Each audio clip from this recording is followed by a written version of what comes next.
People, so we are at this place called Betsubara, which means second stomach in Japanese. And Ayush, that's an eclair. I'd like to share it, please. And this is for 160 bucks. Pretty neat. And these are veg fritters. Ayush, can you take a bite?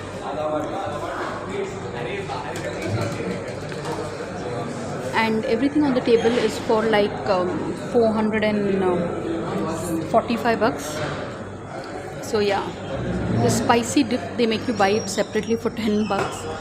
But Betsubara is this cute little cafe really, and it's there's indoor and outdoor seating. But that's what my child is. Ayush, how would you rate this cafe? Pretty good. Spicy but really good. Wow, these veg fritters are awesome, yeah. Highly recommended.